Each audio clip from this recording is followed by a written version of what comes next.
Alright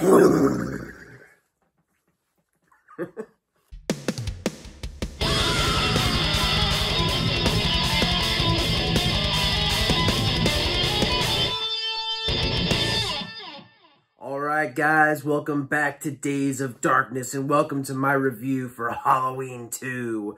This one came out in 1981. It is starring Jamie Lee Curtis, Donald Pleasence, and Dick Warlock, and it was directed by Rick Rosenthal. So, we might as well just announce it here as if I didn't make it pretty obvious if you've been watching and keeping up with the channel. The new series review is the Halloween series. That's right, it's been a long time coming. I've been doing this channel for, God, 4 years now?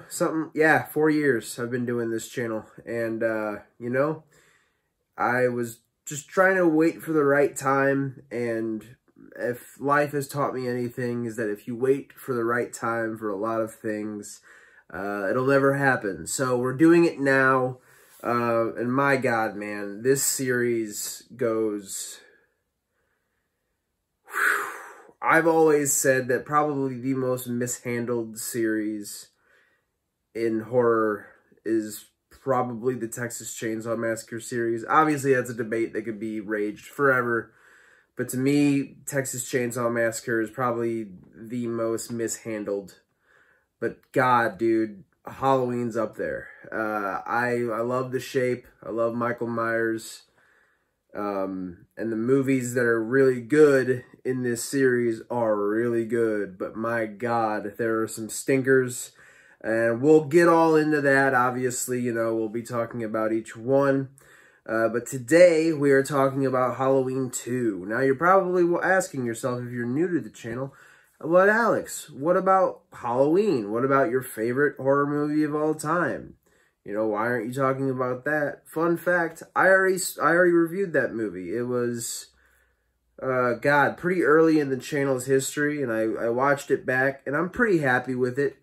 You know, maybe at some point we can go back and do a revisit, but you know, I've talked so much about the original Halloween. Pretty much everybody who, you know, stays in tune with this channel knows how I feel about it already. So I just kind of figured, why waste people's time when pretty much everyone watching this already knows how I feel about that movie, and that I think it's a fucking masterpiece, and it's my favorite fucking horror movie of all time. So, without further ado, we're just gonna go ahead and skip right into Halloween 2. After that somewhat long-winded intro. You know, everybody has their favorites in this series. More often than not, you're going to find people who feel like I do, that, you know, the original is their favorite, and then they just kind of pick and choose which sequels they like, and they ignore the rest. And by a wide margin, the people I talk to, a lot of people love Halloween 2, man. A lot of people love Halloween 2. I would say it's probably universally the most beloved sequel in this whole series, that and 4. You're going to be hard-pressed to find people who just straight up don't like 2. But, you know, talk to John Carpenter, because he doesn't like 2. But a lot of people do like this movie. And yes, I'm not going to bury the lead. I am definitely one of those people. I really, really enjoy Halloween 2. It is a very flawed film. I think there are multiple things that you could really pick and choose out of this film and have a legitimate gripe with. And we'll obviously talk about all those things, but to me, the charm of this movie and just how cozy it feels, and it really does outweigh a lot of the flaws. Not all of them, because there are legitimate gripes I have with this movie. But for the most part, if I'm watching Halloween, you know, and I got some time left to kill and I want to do a double feature, there's a good chance I'm going to pop in Halloween 2 right after, because as you all already know, because hopefully this is a spoiler-filled review, hopefully you've seen the movie, this one takes place right after Halloween, like smack dab right after Halloween. I have always loved that about this one. I remember when I was first running through these movies as a wee young lad, watched Halloween, absolutely adored it. And I popped in Halloween 2 right after, and I was just like, oh shit, I get more movie. Like, this is pretty cool. However, does come with some issues. Does come with some very, very glaring issues. And, you know, if I'm holding certain, like, if I'm holding the Purge movies accountable for continuity and stuff like that, and holding some of the less cherished horror movies and horror series up to that standard, I gotta hold it here too. There's just certain parts of this you know, these beginning scenes that, like I said, literally pick up right after Halloween 78 ends, where I'm just like, how did you miss that? How did nobody be like, hey, that's not right, like, what's going on here, kind of thing. The biggest one for me would easily be the moment that Loomis, you know, in the original, peers over the balcony and sees that Michael Myers is no longer laying there after he shot him 6 times. He shot him in the heart. You know, he goes over and consoles Laurie, comes back and kind of sees like, oh, fuck, he's just not there. They kind of retcon that in this one, and he now goes down and goes outside the front door to see that Michael's no longer there. Could some people view this as a nitpick? Sure. But to me, that is such an iconic ending. It is such a spooky, scary ending to the original Halloween. And to just kind of be like, yeah, we're just going to do this instead. To me, it's like, it's kind of shitty. Also, during this, we hear Loomis shoot Michael 6 times, except you hear 7 shots. It's the infamous fuck up where I guess the sound design people just for some reason put 7 shots in a 6 barrel revolver. Not sure how that works. That is a nitpick. That's like, okay, it's stupid, shouldn't be there, but I'm not gonna let it just ruin the movie for me. But yeah, man, definitely some goofy stuff going on here, but there are some really, really cool moments too that lead as a result of, you know, picking it up right where the original left off. One of the more impactful moments for me is when Brackett learns that Annie was killed by Michael Myers. Annie Brackett being Sheriff Brackett's daughter. Because you really don't get that in the original. Brackett never even shows up at the end of the original, at least if my memory serves me correctly. I think he's in the beginning, and that's pretty much it. And there's nothing with him and Annie past, you know, once the killing starts and all that. So it was very wild to see just, you know, that cop pull up after Ben Tramer gets just fucking bodied, which we'll get to that. But well, just when he goes and sees Annie on the stretcher, man, and she's fucking... I guess someone didn't even have the courtesy to close her fucking eyes, because, yeah, she got fucking strangled, dude. And good attention to detail on that. You know, she did die with her eyes open, and so they, you know, maintained that, and this dude literally has to close his own daughter's eyes. Absolutely devastating, absolutely, you know, gut-wrenching stuff, and just really shows the long-lasting impact of what Michael Myers is, you know, doing. You know, these people have families. It's not just random people that he's killing, unless, you know, we'll get to some more random characters in this. But for this moment, it was really well done. Also, I brought it up, so let's just go ahead and talk about it. Ben Tramer, you know, the tragedy of young Ben Tramer, who just, for some reason, decided to wear the exact same costume that Michael Myers was wearing the night of this killing spree. What? It's like, dude... come on, I get it, you want to have some shock factor, but you can definitely tell there's some padding to the runtime going on here. You could tell, you know, it's famous. John Carpenter did not want to write this movie but was pretty much goaded into it. Did not want to write this one at all, though, and you can tell just because there's just random shit just kind of splashed throughout this movie. And the fact that, like, I would have even given it a pass if he was just wearing just the mask, you know, because at least then there's some sort of, you know, believability going on, you know, because like they said in the original, Michael just robbed a drugstore and just stole a mask, a random Halloween mask, and that's, you know, the one he was wearing. So it's believable that maybe some kid would just wear that out to trick-or-treating. That's fine. But the fact that he is wearing even the fucking mechanic's suit, I guess the dude just has an eye for Halloween costumes because it's one of the best costumes of all time in horror. And yeah, I guess he was just really, really, really, really, really unlucky.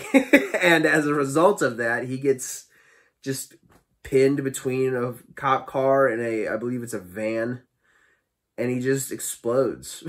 This person that Laurie is said to have had a crush on in the original, it just blows the fuck up. It's like, sorry, dude. That's some really, really unfortunate Halloween shenanigans for him. But it's just, that's one of those things where you kind of have to let it be, but it's so fucking dumb, dude. But you gotta love it. And speaking of people wearing the iconic Michael Myers outfit, we gotta talk about Dick Warlock, who does don the mask of the actual Michael Myers in this movie, not Ben Tramer. How does he do? You know, Nick Castle not returning for this one. A guy who, you know, delivered a phenomenal performance in that original. So how does, you know, those are some pretty fucking big shoes to fill. And how does Dick Warlock do? Really good, I think. I think he does a really solid job. My only real critique would be the fact that there are some moments, and this isn't necessarily just a critique of Dick Warlock. It is a direction thing as well. But just, you know, there are some moments where he looks very just robotic and very, like, I don't know, he just looks very inhuman, which I understand that's part of the nature of the character, of the shape, but, you know, there's something to be said about, you know, that moment during the production of the original Halloween where Nick Castle, a fairly inexperienced actor, is just like, what do you want me to do? And John Carpenter's just like, just walk. Just walk. There's a casual yet persistent nature to the body language of Michael Myers that I think Dick Warlock does capture in this one, but not to the level, and it shows at some parts. But as far as the physicality is concerned, as far as the overall look of him is concerned, I think they knocked it out of the fucking park. I think overall he does a very good job, all things considered. But speaking of handling the Michael Myers character, and this is, I don't know if you call this the elephant in the room or what you call it, but this is the Halloween movie that introduces the sibling relationship between Michael Myers and Laurie Strode. And this all came about because, like I said, John Carpenter really didn't want anything to do with Halloween 2. He is quoted as saying that there is no story here, there's no point of doing a sequel, and I can definitely see where he's coming from with that. I really love, like I said, to me, that original Halloween ending of him just disappearing and he can literally be anywhere at any time. To me, that is such a haunting, awesome ending. I really like the idea of just, you know, wanting to leave it there. But, as we've said multiple times on the channel, Hollywood is a business, and they pretty much roped John Carpenter into doing this, so he's like, alright, fine, fuck it, I'll do it. You know, he may have knocked back a couple brewskis, couple adult beverages, and cranked out Halloween 2. And overall, I don't think it's an awful script. It's far from the worst script you've ever gotten for a Halloween film. We'll get there when we get there. But, I don't think it's a bad script. I don't think it's a bad film, but man, I could really do without the brother sister thing. And you know, the reasons for that are reasons I've already spoken about. You know, to me, Michael Myers is so much more haunting when the majority of his character is left up to mystery. You know, the fact that it's this 6-year-old child who just, for no reason, one night just, boom, and just murders his sister, murders Judith Myers, and then eventually just breaks out of the sanitarium he was in and just keeps killing and keeps killing. And you can try to stop him, you can try to kill him, but just for some reason, there is something, is it rage, anger, is it something paranormal? But there's just something that no matter what you do to this fucking guy, he's just going to keep coming. You can hurt him, but he's seemingly impossible to kill. Or at least very hard to kill. Harder than it should be to kill what should be a normal human being. And just, you know, some people could say, oh, it's a cop-out, you know, like, why is he, you know, you need to explain shit. To me, with someone like Michael Myers, you really don't. And that's what that's what we'll see through a lot of these movies, is that everyone always wants to try to explain Michael Myers. Everyone always wants to kind of dive deep in and explain shit. And to me, Myers is just one of those characters that you don't need to do that. He's much more fascinating to me when he is just the Shape. He's pure evil. There's no explanation. And I mean, hey, a lot of the evil in the real world could be explained like that too. It's just senseless evil. That's what Michael Myers is. And, you know, I can understand why... We're getting on a side tangent. Sorry, I gotta talk about this. I can understand where some writers and directors are coming from, that they want to put their own spin on things. They want to put their own stamp on the series. And they want to kind of play around with the character and figure... I understand that. I understand an artist's mentality of, you know, wanting to do something different and not treading the same ground over and over. I understand. And there's just a fine line with the Myers character that you kind of have to dance around. Some people who take responsibility of doing a Halloween movie do that very well.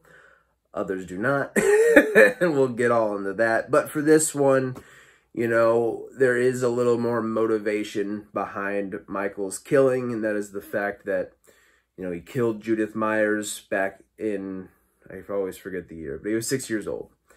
And he killed Judith Myers, and now he is coming for who we find out, due to a file that was locked away for some fucking reason. A file that was locked away. He is coming for his other sister, Laurie Strode, which is why he was pursuing her.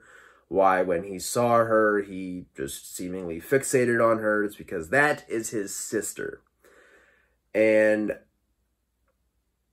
that is a writing decision that impacts, up until 2018, impacted the entire rest of the series.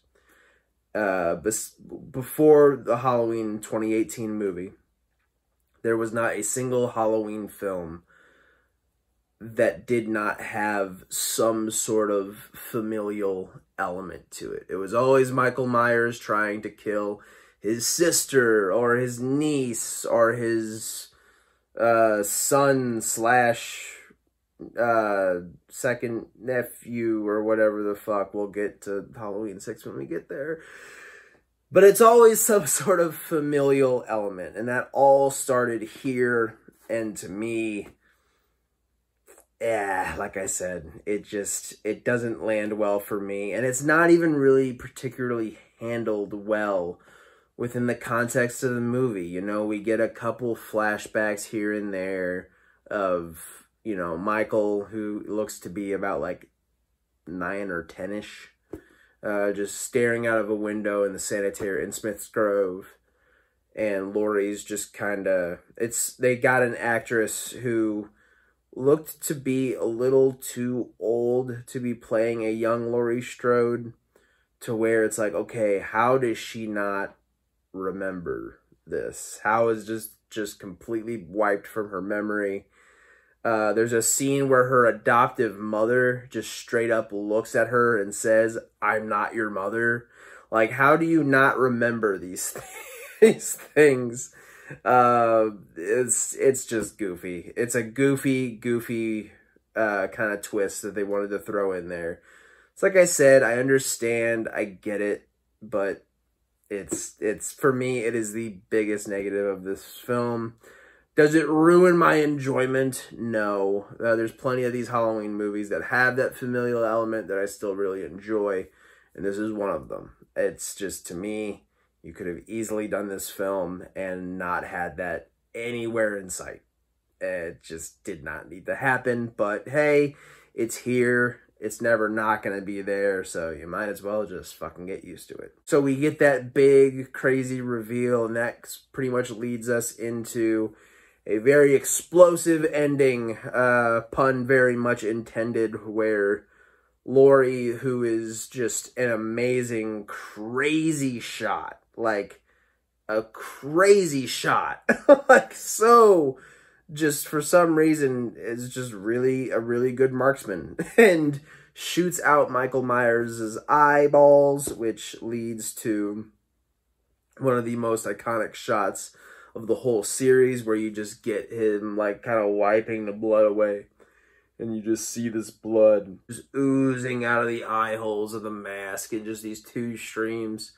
Looks absolutely sick, very intense, and then they kind of kill that by Michael just going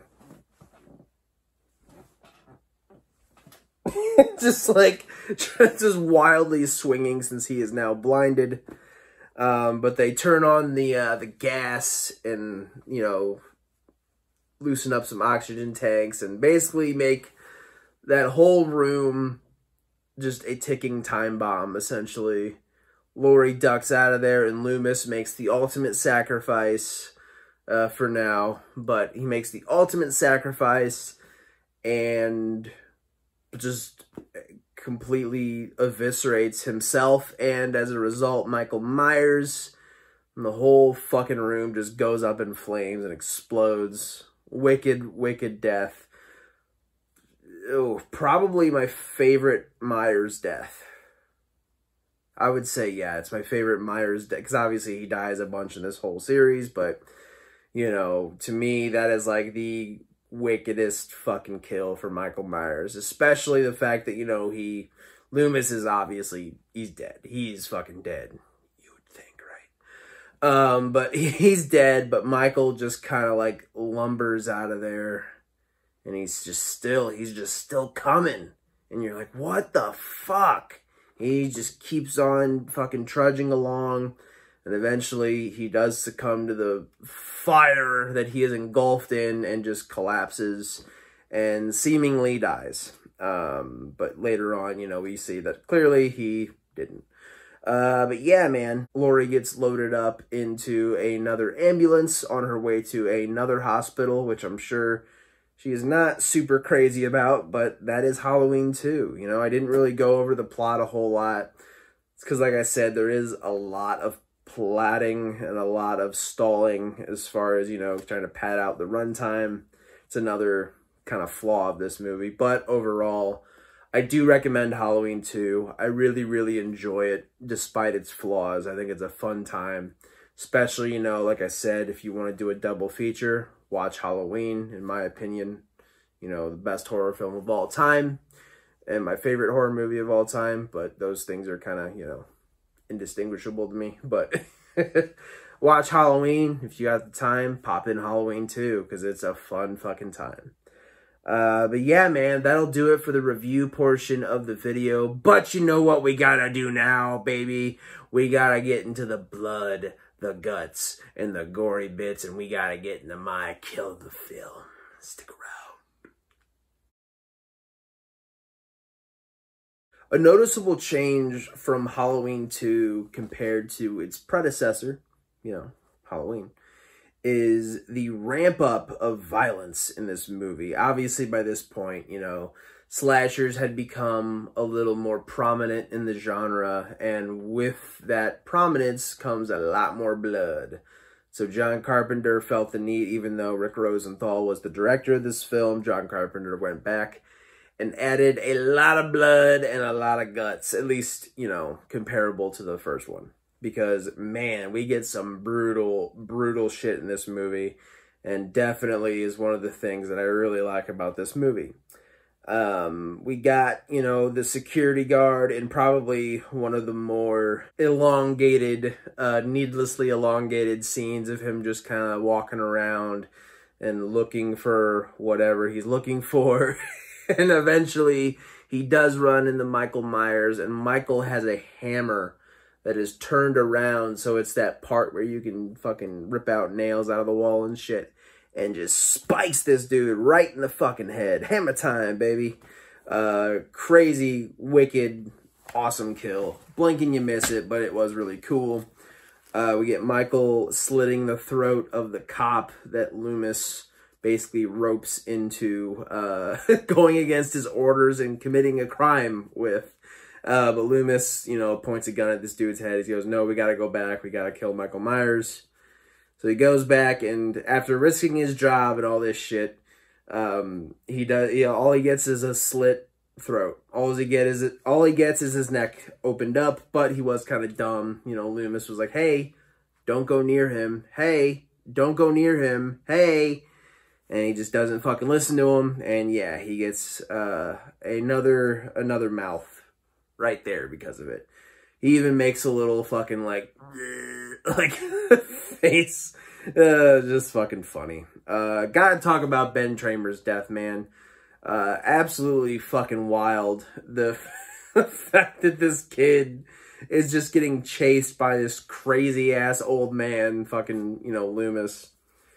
And then he just gets run the fuck over, and he just gets rammed between two cars and just explodes. It's just absolutely fucking wicked. You see later on the fact that, you know, they kind of pried him out of there. And yeah, dude, he is burnt to a fucking crisp. He is well done, and then some. Yeah, he's dead. Absolutely fucking wild. I also loved the death scene where we get a lot of nothing like hospital staff characters that are pretty much there to just be cannon fodder. You know, this is a slasher film, but we don't really get to learn a whole lot about them, if anything. But one of the characters finds her boss with a fucking syringe stuck through his eye, which is brutal in its own. But then Michael has a fucking another syringe. I don't know where he's getting all these syringes from and shit. I guess he found the supplies closet or wherever they keep that shit in hospitals. But he kind of grabs her and he sticks this syringe right through her skull. And there's nothing in it except air. So he fucking pushes it in and gives her, I believe it's called an embolism. It's where air just enters the brain and it essentially causes you to die. You know, it's just too much air in that space will eventually cause brain death. And yeah, man, just fucking brutal, nasty shit. And was one of the more iconic deaths of the whole movie. And before we get to kill the film, we gotta talk about, once again, I know I kind of gave it away, but, you know, again, that Michael Myers death of him just getting absolutely eviscerated and Loomis just blows him the fuck up. Again, you know, I personally think they should have just ended after Halloween 78, one and done, Sex Pistols style, just fucking do it like that. But, you know, they had to make Halloween 2, so okay, we just blow him the fuck up, and he's dead. You know, it's like, if you're gonna do it like that. Loomis follows up on his mission of, I need to kill the evil, I need to kill Michael Myers.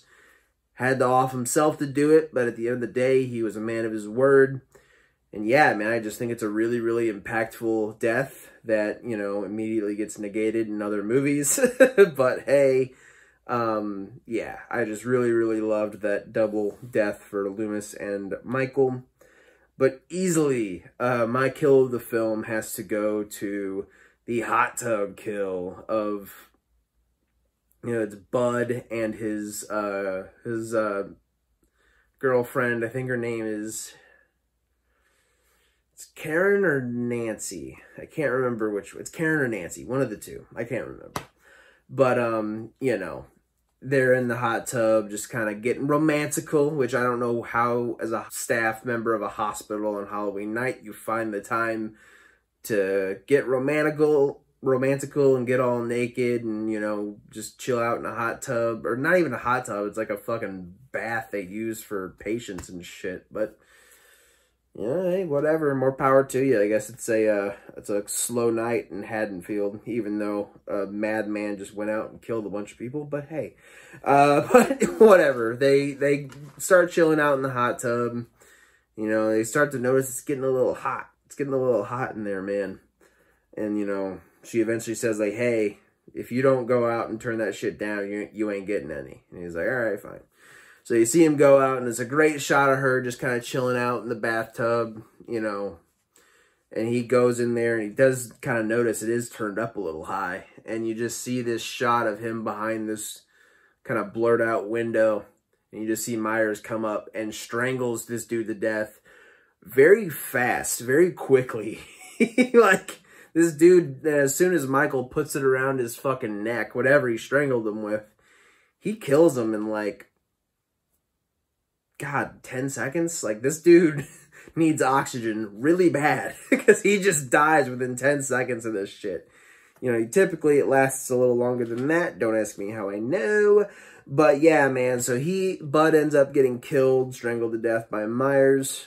And then, you know, there is something funny about him kind of coming up and just kind of gently placing his hand on this woman's shoulder, and she thinks it's Bud, so she's like kind of cuddling up to him and stuff. And that's what I'm saying, man. You know, some of these films don't get it right, and they just make Michael this Jason clone, and he's just this mindless, crazed maniac. Well, I mean, don't get me wrong, he's a fucking maniac, but there's also just a degree of creepiness that he employs, and he definitely knows what the fuck he's doing. It's not like he's just some mindless killer, and he'll do just weird shit. Michael's a fucking weirdo. And this is one of the things exemplified, and this is one of the examples of that, of him just kind of, you know, basically trying to massage this woman. You know, she's like nibbling on his hand and shit, just being all romantical. And as soon as she turns around, he just dunks her fucking head right into this water that he turns up to be essentially scalding hot water. Just every time he brings her out, just more of her skin's coming off of her face and shit. We don't get any, like, crazy, cartoony, like, face-melting shit, but her skin's fucking peeling off, and he essentially just drowns her in this scalding hot, fucking brutal water. Then he brings her out again, and her skin's just mangled and bubbly and fucking gross. Easily, to me, that is the kill of the film for Halloween 2. And that'll do it, man. We have a long, crazy, bumpy road ahead of us as far as the Halloween series is concerned. Oh boy, just wild, wild stuff, but I can't wait to get into it with you guys. And yeah, man, thank you as always for stopping by. Thank you for supporting the channel, supporting the dream. And as always, take care of yourselves, take care of each other, and for the love of all things gory, keep watching horror. All right, guys, have a good day.